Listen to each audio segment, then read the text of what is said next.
So to start off, I mean, we're sitting here in front of a plane that's very special to you. So could you describe to me this recreated plane that we're in front of? Well, we're sitting in front of a P-51D Mustang that I flew during, not this one, but the type of aircraft I flew during World War II.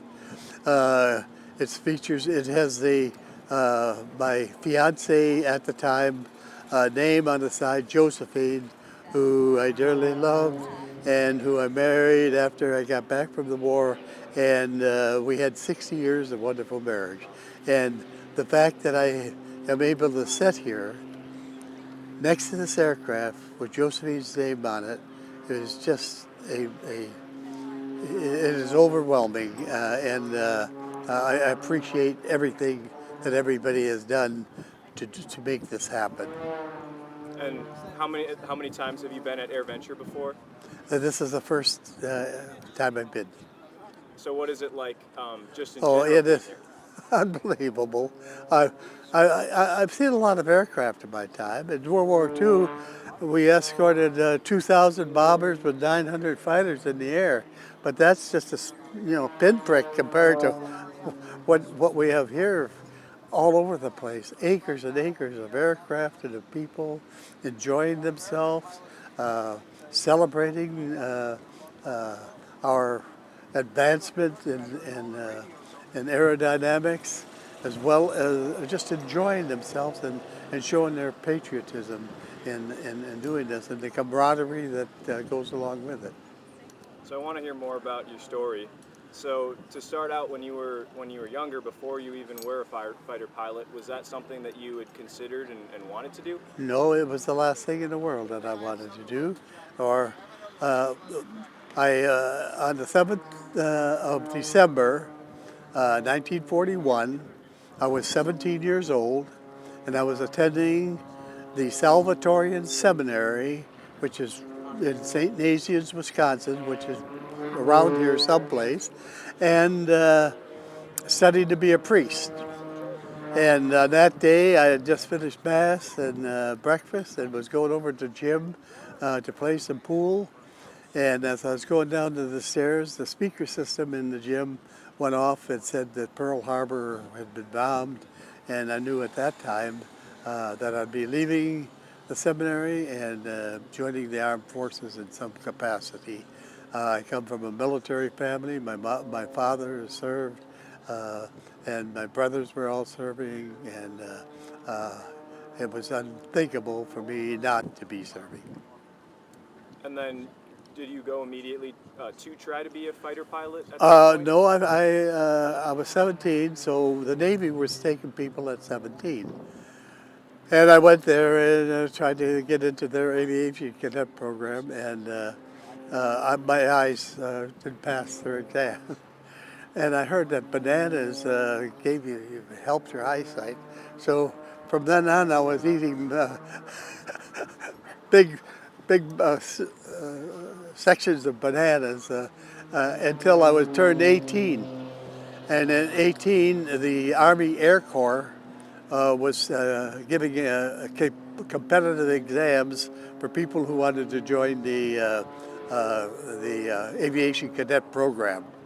On my 18th birthday, the 25th of November, 1942, I took the exam and passed it with flying colors and was sworn in on the 30th of November, 1942. And at that time, I was put on detached service until they figured out where I was going and that sort of stuff. And on the 23rd of January, I was called to duty and went to Miami Beach. And our barracks was the Fontainebleau Hotel. And we did all of our exercises on Miami Beach.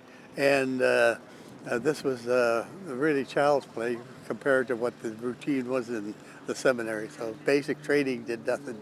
It was not difficult for me at all. And when you entered the service, do you remember, I have to ask, do you remember what you wore and your first uniform, seeing it?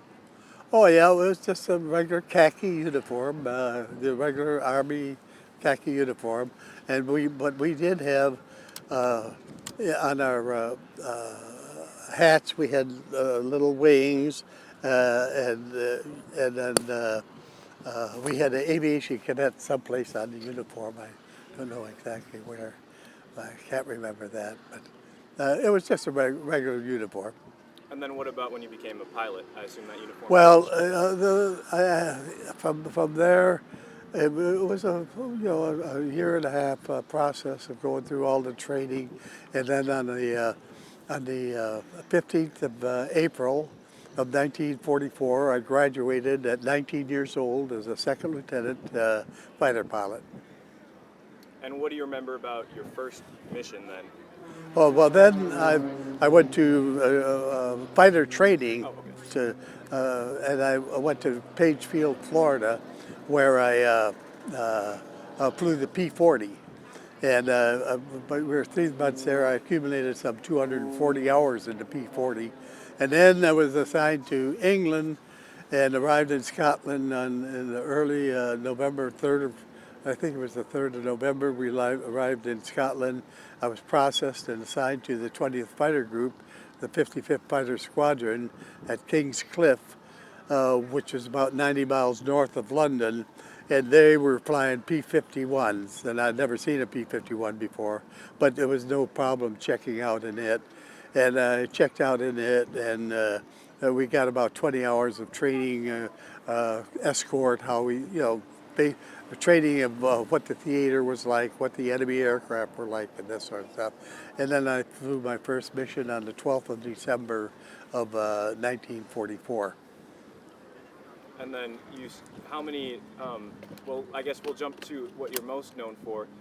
Could you tell me about your most famous mission where you shot down? Well, I flew 49 combat missions, and my last, on the 10th of April, the 1945, was my most exciting and most memorable. We were at that time. Our group was escorting. We had a group of about 200 fighters escorting some 450 bombers to targets in the Oranienburg area north of Berlin. It was very close to Berlin, and as we got to our target area, we were hit by a swarm of Me-262s, turbojets.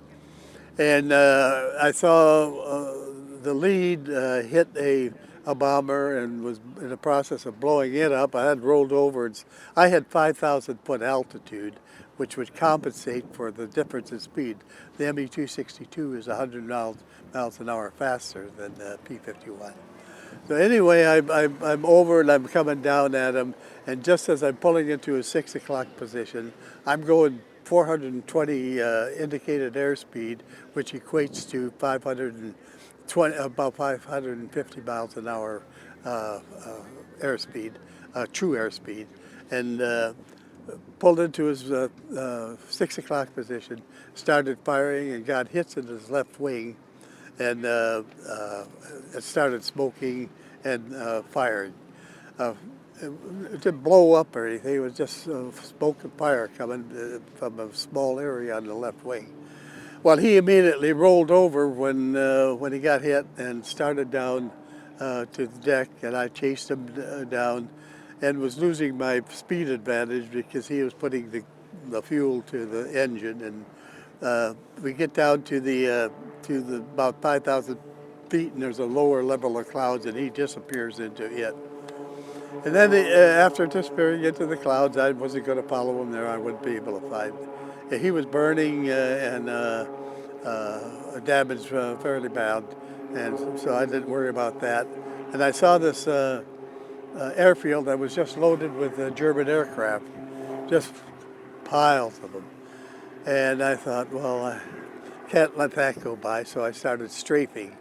And the adage for the fighter pilot on these strafing an airfield was one pass and haul ass, because that their airfields, the German airfields, were really heavily defended by anti-aircraft.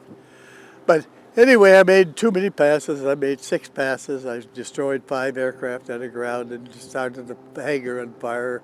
And on my last pass, I was going in on a FW-200, a Condor, which is a 4-engine job, actually it was part of Hitler's fleet.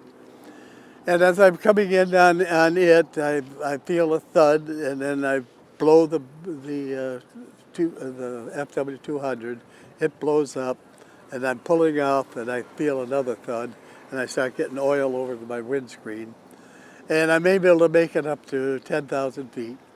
And then I have to make a decision of what to do. Go east, where the Russians were fighting, and they were just a few miles away, a few minutes away, or go west to join, to get over the Allied lines, which were fighting in Magdeburg, which was about 80 miles away. Well, I figured I could nurse my aircraft back over those lines, and I started back towards the west. And by the time I got to Berg, a small town about 30 miles from where the front lines were, I was down to 1,000 feet, and I knew I wasn't going to be able to make it. So I decided to bail out. So I had strapped everything and was getting ready to bail out, and I look over at 3 o'clock, and there's the FW-190 coming at me. And I'm burning on my right side, and he's coming in, and I'm going like this, and so I turn into him just as he fires his rockets and ammo, and he passes me. He didn't get any hits, and he passes me, but he just keeps going because he saw I was burning, and he, no sense in coming back or whatever. And anyway, by that time, I'm down to 500 feet, and I think, well, I'm going to have to bail out. I'm going to have to belly this in. I'm too low to bail out. This is all milliseconds, going on, and you're training and all that sort of stuff's going on. So I'm thinking, and then I realized that I unstrapped myself, so I don't have enough time to re-strap myself to do a belly landing. I can't.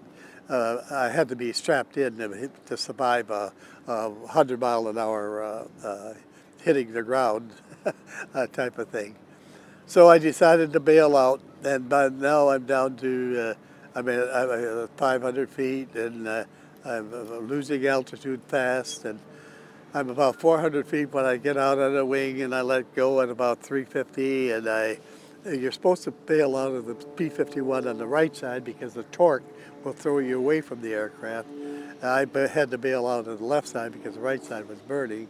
So I get up and I let go, and bang, I hit my right knee on the horizontal stabilizer, and then pulled the ripcord, and the chute opened, and I hit the ground, and hard. So that was the end of that, and I had to stand up and get myself to stand up and look around to see what my situation was. And I'm in the middle of it's spring. It's April 10th, and the farmers are out in the field, and the ground is plowed and fairly soft, or I would probably have killed myself. But anyway, I see there's no place to hide. It's just acres of farmland. And there's about 50 yards away, there's about 15 civilians running at me with all their farm equipment ready to do me in. But when they're about 20 yards from it, I can't do anything but surrender, and they're not going to let me surrender. They're going to kill me.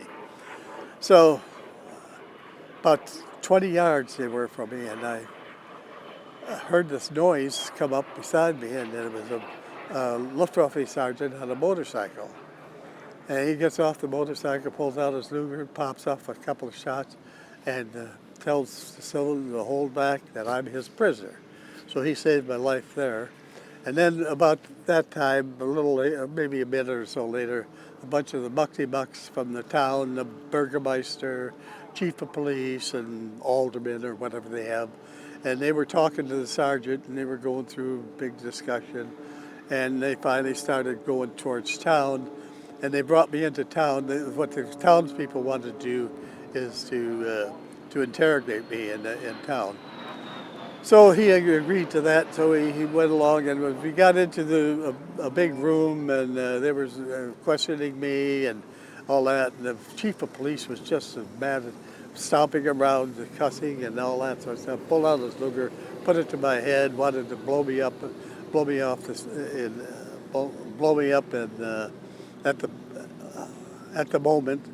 And there was a big discussion going on between the sergeant and him, and there was a big crowd gathering outside the building, yelling and screaming. And the sergeant said, "This is it. Come on," and took me out to the motorcycle. I hopped on the back, and we drove to the airfield. There was a big airfield, Luftwaffe airfield, near the town where the sergeant was stationed.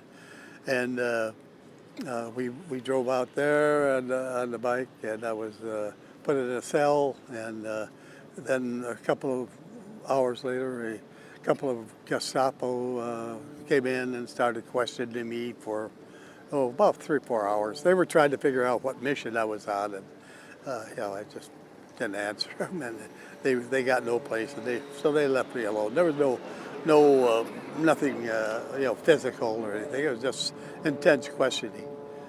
So I'm in the prison, in the local airfield cell, and every night I'm there for 2 nights, and both nights the RAF is bombing the airfield, and I'm sitting in the bomb shelter with 50 Germans all staring at me, wanting to do me. So anyway, that went on for a couple of nights. A very uneasy feeling. And the next day, on the 13th of April, they brought me into town. They were going to put me on a train and bring me to Stalag 8, which was about an hour right away. And as I'm standing there, one of the railroad people came over and said he could speak English. He said, your president died. I said, what do you mean? He says, yeah, Roosevelt died yesterday. And this is the 13th of April, and Roosevelt died on the 12th. And he handed me a little bottle and said, take a drink. And I took a drink. I was 20, and I had not done any hard liquor. And wow, it really hit the spot. Anyway, that was a good send-off to Stalag 8. We get to Stalag 8, and it's a prisoner of war camp for British soldiers. And there are about 8,000, and they had all packed them up, and they started east because the Magdeburg, the Allies were approaching, so that what they were doing is evacuating the POW camps and moving them east towards inner Germany. But I stayed the night, and there's still about 100 Tommies left, British Tommies, and they rousted us out, and we started on a forced march back to Berlin. And it was just pandemonium. There were thousands of refugees going east and thousands of refugees going west. There was Wehrmacht retreating from the front, and then there was Wehrmacht going to support the front. And there were German army guys going up and down the line trying to get some order out of the thing and get things moving, and it's just complete chaos. And then to top it all off, we got strafed twice by our own aircraft. Of course, they were after the armor, the military vehicles that were in the convoy, and we didn't get bothered by it at all. But it was uneasy to watch them come down into the strafing. I told the guys, some of the guys were hiding under the track. Get the hell out of there! Run out in the field and spread yourself, spread eagle, and just get as close to the ground as you can, because they can't see you then. But anyway, we survived that and ended up was told about 8 days on the march, and ended up at Luckenwalde, Stalag 3, which is a Russian POW, all Russians in it. And so there, after about 5 days, I escaped, and the security was very lax. At that time, the guys were starting to desert, the Germans were starting to desert and stuff. But it was basically going under the fence and missing the spotlight, catching you and stuff, because they'd kill you if they didn't catch you going. But anyway, I got on the road, started towards Berlin, and about 5 miles down the road, a tank column came by, and I waved it down, and we got into discussion with the lieutenant, Russian lieutenant running the patrol. I mean the tank column, and hop on. So I hopped on the tank, and off we went towards Wittenberg on the Elbe. That was our final target. We did skirmishing through Jitterbug, and then we headed towards Wittenberg and did our last battle there. And got to Wittenberg, and then was when we were at Wittenberg, bivouacked outside right on the Elbe. A patrol of Americans came across, and they retrieved me, and went back, and I did some patrols with them. We were mopping up and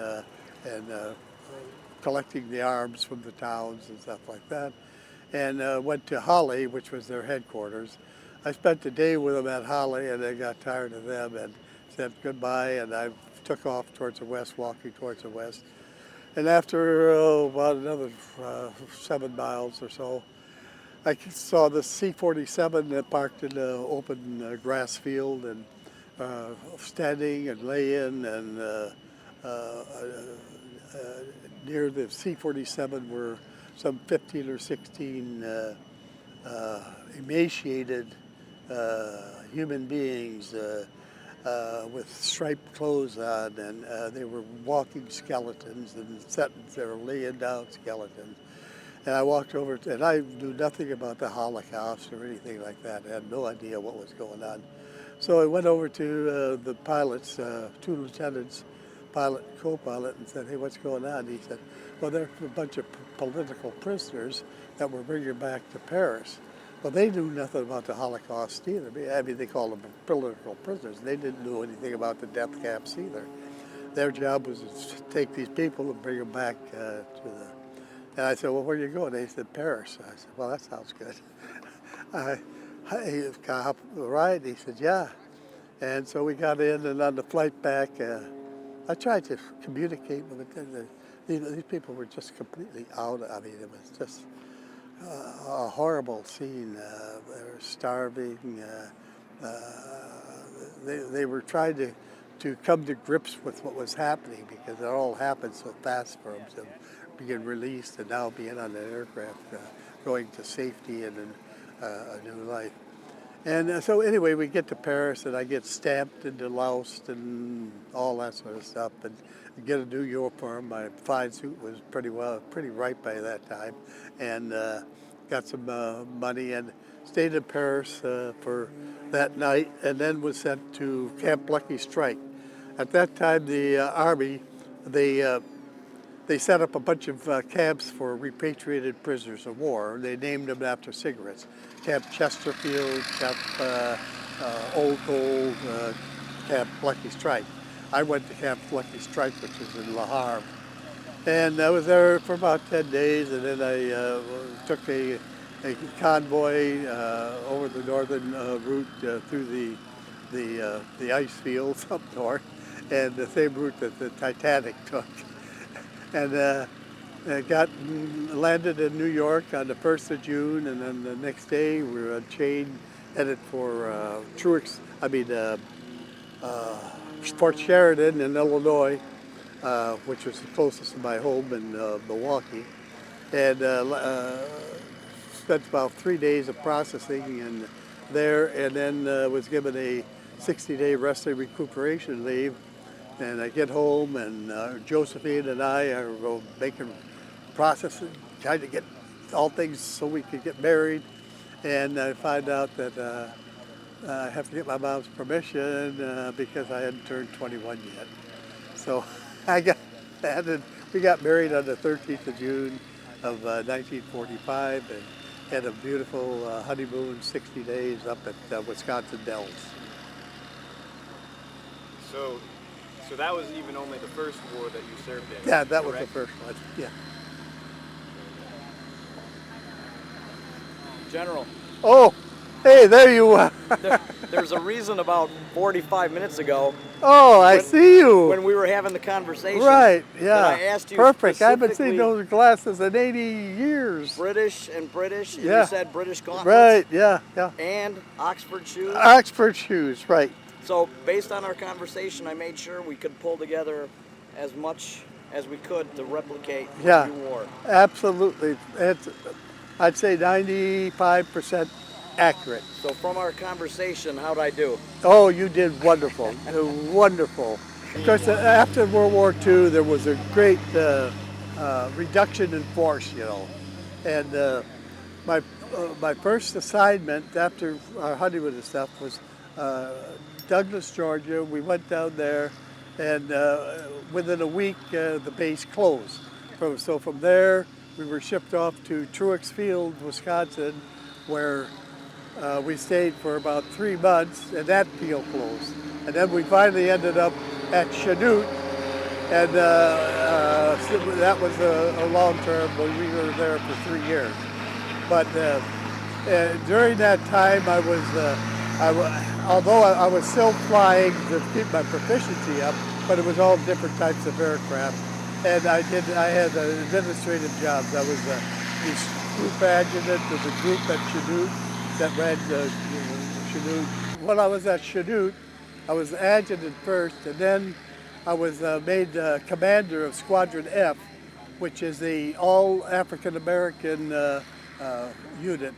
It was during segregation, and it was all, and the services, you know, they organize according to skills and stuff. Like the engineers are all in an engineering squadron, and the MPs are in the squadron, and so on. But with the segregated ones, I had engineers and cooks and bakers and security police and the whole gamut of everything. And then in 1946, Truman desegregated the services, and it was my job to integrate my guys into the proper units at Chanute, which I did a pretty good job of. And it was it was a difficult job because there was a lot of resentment going on with the white troops. They were getting, you know, they still had the segregation on their mind. So it was a difficult. And I was promoted to captain at 22 in June of 46, I guess it was. So that was all before the Korean War? That was all before the Korean War. Okay. And then from there I went into accounting and dispersing. I went to Shepherd Air Force Base and was there in accounting and dispersing for 3 years. Then Korea came along, and I was shipped to Chanute, back to Chanute. And then I went to the Army Finance School in Indiana and graduated from it and came back, and I was the finance officer for Chanute. And in November of 1951, I got orders to go to Korea as a fighter pilot, When I got to Korea, I had a problem with General Rogers, the commander of the 18th Fighter Bomber Group, wing at Pusan. When I reported to him first, he said, "Well, you're going to be the finance officer." I said, "Well, what do you mean? I came over here as a fighter pilot." He said, "No." He said, "You had 2 brothers killed, 2 of my brothers. One was killed in World War II, and one was killed in Korea." And he said, "You had 2 brothers killed." And I said, "You're talking about the Sullivan Act. The Sullivan Act requires that the last surviving son not be sent to combat. I've got 3 brothers at home, so I'm not the last surviving son." So he relented and said, "Okay." He relented, and I went out and rechecked out in the P-51, got 5 hours in it, and started flying combat. I'd never flown the 51, never dropped any bombs, never fired any rockets.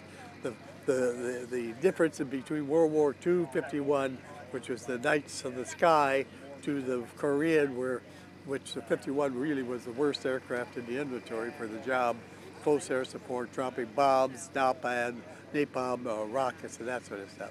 Anyway, I got 5 hours in it, flew my first mission, and did a good job at it. And I liked it. Got hit, battle damage a lot, and got wounded a lot. So that was, and I flew 76 missions in Korea. Were there any that stand out from each other, or? Well, yeah, I've got probably 4 or 5 of them then too. But I'll tell the one which is a little humor to it. But anyway, it was a mission. We were briefed. I had a flight of 4. And there were some troops enemy troops dug in on the mountain ridge near the punch bowl. And our job was to do a napalm and rocket run on them. And so we got up to the target, and we led the flight into a napalm run and got good coverage of that. Came around and started with the rockets. The rockets, they're no guidance to them at all. They're just basic. They'll go where your aircraft is pointed, and you have to be perfectly steady.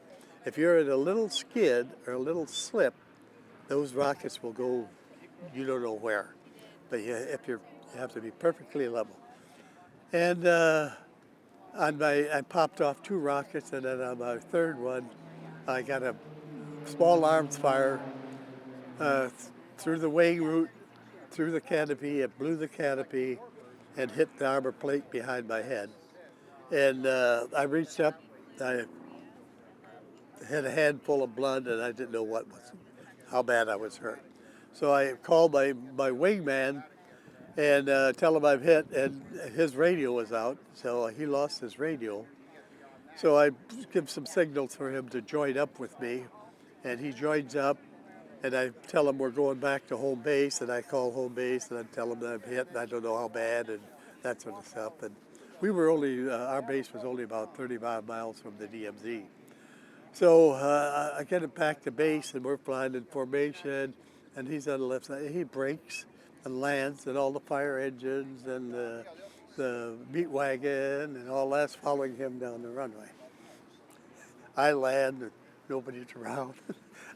I taxi back to my parking space, and I'm down. I shut the engine off. My crew chief is up on the wing. I'm down looking like this, picking up some of my maps and stuff that were on the floor of the cockpit.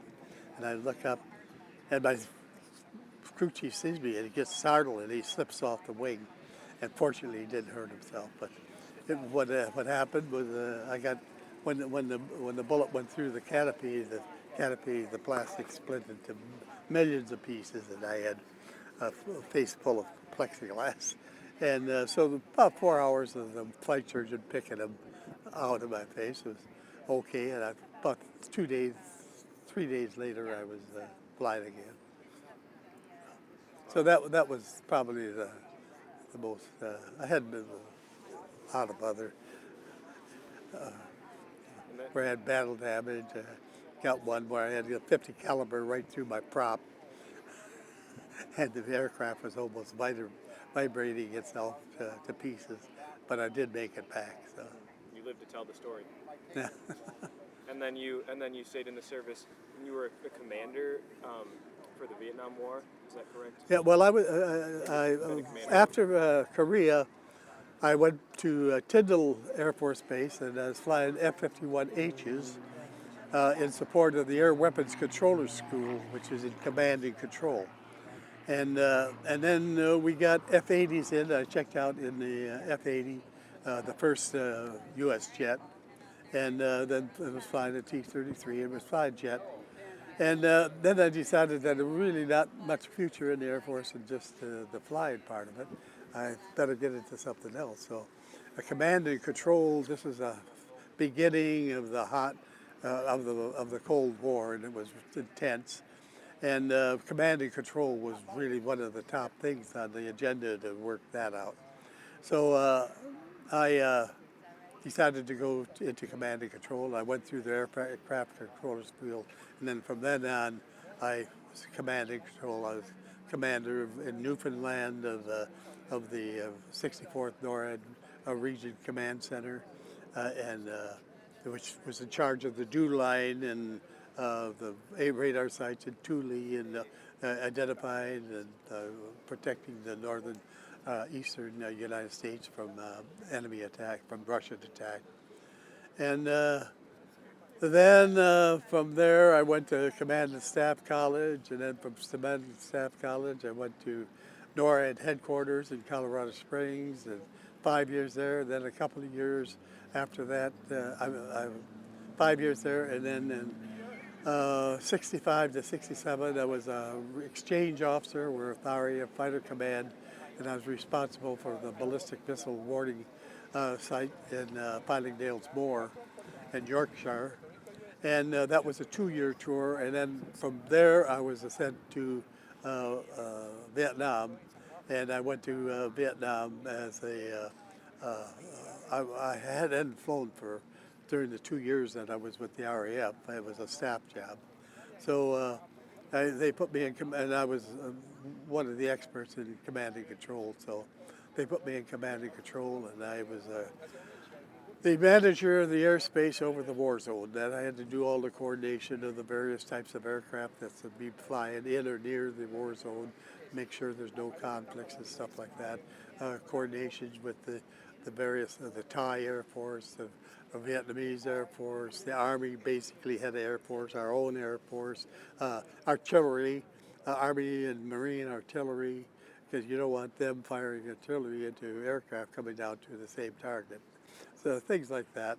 And I had the command and control system, the radars at Monkey Mountain and at Dung Ha and at Tan Son Nhut and other places in Vietnam.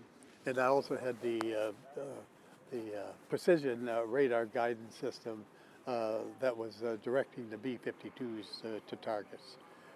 And so that was, and I was there during TET, and TET came along.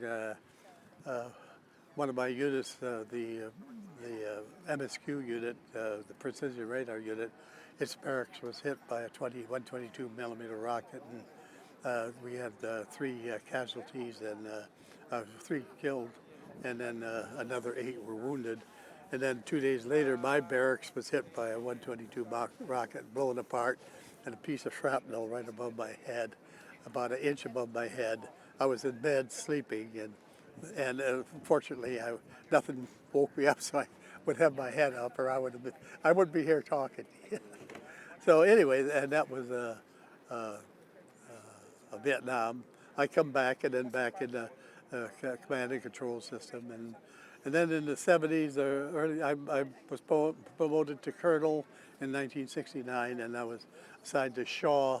And my main job was introducing the new mobile command and control system into the Air Force. And then I was shipped, and 2 years later, I was shipped to Germany to do essentially the same thing. And I spent the last 8 years of my career commanding units and developing the units and developing procedures and tactics for the command and control of Central Europe. So when you think back on that whole career, what is, when you reflect on it, what is maybe one word that comes to mind? Well, it was an awesome career. I enjoyed every minute of it. I felt that in many of them, I was fortunate to have many jobs where I felt I made a difference. And particularly, after World War II, I was 19 years old. I had a lot of fun. It was an adventure and that sort of stuff. But then when I got back, my first command, 21 years old, in command of a African-American unit with 400 men. And what kind of a responsibility. And I feel that I made their lives better, and I appreciated their loyalty, and they appreciated mine. When I was and then all during my career, I got jobs where I was able to make a difference. Like when I went to Korea, the guys weren't getting any training. I said, "The hell with this! You got to start a training program here." I mean, these guys haven't flown like I had. I hadn't flown for, 5 years, and you're putting them in combat. So I said, established a training program where every one of them got 10 missions, training missions to learn how to drop napalm bombs, rockets, and navigation, and all that sort of stuff. And then in Vietnam, it was the command and control system was just out of whack. I brought some order to it. And then, particularly, my most enjoyable years were the last 10 years I spent in Europe and working with the guys. And my crowning achievement is that I was known as to all the enlisted and officers of my groups. I commanded 2 groups, 601st and 602nd Tactical Control Groups, that they called me Colonel Pete as a matter of affection. So that was really the cherry on the cake for me. I have one last question for you. I'm sure many people throughout the week have called you a hero. Yeah. What does it mean when you hear that? Well, I don't understand it. I don't understand.